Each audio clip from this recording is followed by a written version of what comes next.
Hello tout le monde! Hello tout le monde! Hello tout le monde! Hello tout le monde, j'espère que vous allez bien. La famille Snedeker, deuxième partie. Une silhouette claire se dessinait sur la peinture jaunâtre. Carmen pensait que ces garçons lui jouaient un mauvais tour. Depuis leur arrivée, Philippe entendait des voix et maintenant, depuis peu, il voyait des fantômes. Carmen pensait que son fils inventait toutes ces choses, que c'était un effet dû à la radiothérapie. Elle lui avait interdit d'en parler à ses frères. 6 mois passèrent et une nuit, Philippe réveilla son frère Brad. Éclairant un endroit de la pièce, Philippe lui murmura « Chut, chut ». Ils sont assis là, dans le coin de la pièce. Brad distingua 4 silhouettes masculines, mais il ne put voir leur visage. Les hommes se levèrent, se rapprochèrent de la table et brusquement, le petit jouet de Brad se mit à fonctionner. Le garçon sentit une brusque bouffée de panique l'envahir. Terrifié, il retint son souffle. Soudain, les 4 hommes remarquèrent leur présence. Ils se retournèrent en même temps. Les garçons, terrifiés, coururent voir leur maman qui était dans la cuisine. Carmen descendit l'escalier. Remarquant leur visage terrifié, elle leur demanda de rester où ils étaient et de ne pas bouger. Elle fouilla leur chambre, la salle d'embaumement et toutes les autres pièces qu'elle n'ouvrait jamais, mais personne n'était là. En remontant dans la cuisine, elle s'aperçut que le crucifix au-dessus de la porte, lui aussi, avait disparu. Elle pensait que ces garçons lui jouaient un tour. Peu à peu, tous les crucifix disparurent de la maison. Peu de temps après, Carmen décida de réunir toute la famille dans la cuisine. Elle leur annonça que c'était un ancien funérarium, mais qu'il n'y avait aucun fantôme. Elle se tourna vers Philippe et lui dit qu'il devait arrêter de faire peur aux plus jeunes. Philippe se leva brusquement. Ignorant les supplications de sa mère, il sortit de la pièce. 1 an après leur emménagement, Brad découvrit que son frère avait déménagé sa chambre dans la salle d'embaumement. En apprenant la nouvelle, sa mère lui demanda « Pourquoi t'installes-tu ici? Tu avais si peur de cette pièce ?» Philippe, qui était en train d'accrocher ses posters, lui jeta un bref coup d'œil. Il haussa les épaules et se retourna sans lui répondre. Depuis peu de temps, Philippe semblait se replier sur lui-même. Au début de l'été, 2 nièces de Carmen étaient venues pour leur rendre visite. Cam trouvait que Carmen était débordée. Elle lui proposa donc de rester pour l'aider. Carmen, accepta avec gratitude. Un jour, Cam faisait le ménage. Elle découvrit un petit carnet noir caché sous le matelas de Philippe. Elle finit par le montrer à sa tante.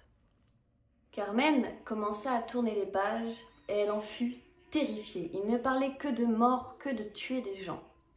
Philippe était dyslexique et dans ce carnet se trouvaient des mots particulièrement compliqués. Troublée, elle lui demanda comment il avait pu écrire ces mots. Il lui répondit qu'un homme l'avait aidé. Carmen découvrit que les bras de Philippe étaient recouverts d'étranges signes ésotériques. Certaines marques étaient plus récentes, d'autres plus anciennes. Carmen en conclut qu'il se scarifiait. Épouvantée, Carmen demanda à Philippe pourquoi il faisait ça. Il lui répondit qu'il ne savait pas, mais que quelque chose le poussait à le faire. Cam se retrouvait harcelée par quelque chose. La nuit, elle avait l'impression que quelque chose lui tirait sa couverture. Carmen pensait que c'était Philippe. Perdue, elle téléphona à un médecin. Elle lui expliqua la situation. Le médecin lui répondit froidement qu'elle décrivait tous les symptômes de la schizophrénie et qu'elle devait faire interner Philippe le plus rapidement possible. Une fois sur place, les infirmiers passèrent la camisole à Philippe et ils interdirent Carmen d'accompagner Philippe jusqu'à sa chambre. Philippe l'implora, la supplia de ne pas l'abandonner. Et quand la porte se refermait, il lui cria « Maintenant que je suis parti, ils vont s'en prendre à vous. » Sur le chemin du retour, Carmen s'effondra. En rentrant chez elle, elle descendit au sous-sol et elle mit au défi le fantôme de s'en prendre à elle. Elle resta assise pendant des heures dans les escaliers, mais rien ne s'était passé. Elle finit par monter se coucher. Carmen dormait profondément quand Cam frappa à sa porte et elle lui expliqua que quelqu'un ou quelque chose venait de tirer sa couverture. Mais Philippe n'était plus là, ça ne pouvait pas être Philippe.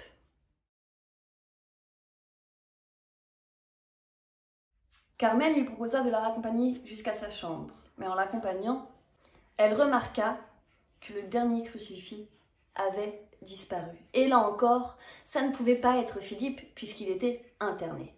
Brusquement, elle comprit que ses enfants ne lui avaient jamais menti. Bah c'est pas trop tôt, j'ai envie de te dire. Dans la chambre, Carmen commença à lire des passages de la Bible. Cam était allongé sur son lit et écoutait Carmen. Quand tout d'un coup, elle hurla. « Il approche, je le sens, il approche !»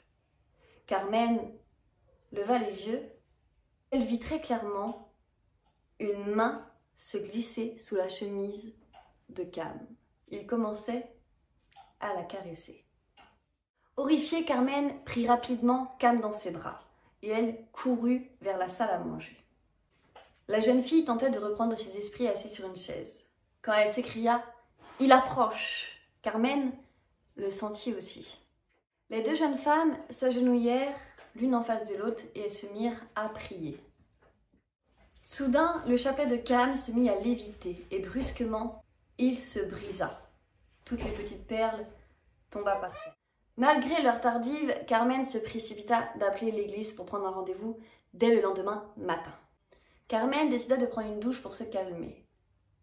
Elle s'aspergeait d'eau chaude quand brusquement, le rideau de douche s'enroula brusquement autour d'elle, la faisant prisonnière. Le plastique se resserrait lentement autour de son visage, et plus elle criait, et plus cette chose, cette entité, avait de l'emprise. Cam, qui avait entendu les cris de sa tante, se précipita dans la salle de bain, et elle déchira le plastique, la délivrant sans difficulté. Le lendemain, un prêtre exorciste vint les visiter, et après avoir entendu leurs histoires, il leur recommanda deux enquêteurs du paranormal, Ed et Lorraine Warren. Philippe l'avait prédit, depuis son départ, les manifestations étaient incessantes et Carmen avait l'impression de devenir folle. Des odeurs de chair en décomposition se répandaient dans la maison, les lumières s'éteignaient, s'allumaient toutes seules. Des seaux d'eau devenaient parfois rouges comme le sang. Quelques jours plus tard, Ed et Lorraine Warren, qui avaient accepté d'enquêter sur le cas, se présentèrent à la Allahan House.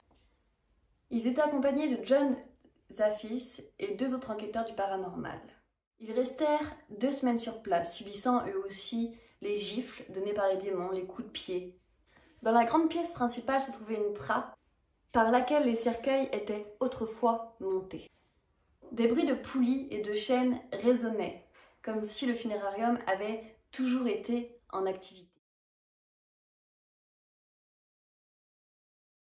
Une nuit, alors que les sinistres grincements se faisaient encore une fois entendre, Ed descendit dans la pièce et il découvrit 2 femmes qui chantaient et dansaient. Ils s'approchèrent d'elles, mais elles disparurent brusquement. L'enquête sur l'histoire de la maison révéla que 2 anciens employés d'une pompe funèbre avaient été coupables de nécromancie et de nécrophilie, ce qui avait attiré le mal dans la maison. Des années plus tard, Lorraine fit une déclaration à l'Associated Press, expliquant que la maison avait été nettoyée de toute présence maléfique après l'exorcisme mené en 1988, et que la vraie affaire était bien pire que n'importe quel film. Pendant son séjour à l'hôpital, Philippe avait été déclaré schizophrène, et sa mère fut longtemps accablée par la culpabilité de l'avoir fait interner. Elle le fit rapidement sortir de l'hôpital, espérant qu'elle pourrait l'aider à se détacher de cette étiquette.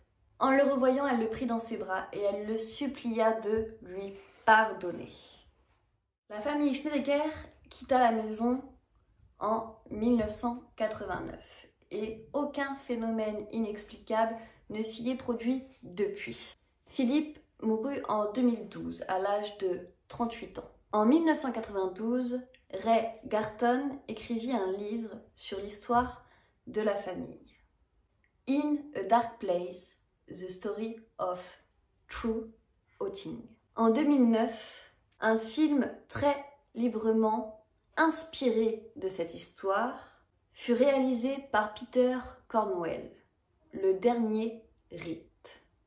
Voilà, j'espère que cette histoire vous aura plu. On se retrouve la semaine prochaine pour une autre histoire. J'ai oublié, abonnez-vous, mettez un petit like et tout, activez la cloche. Bisous bisous.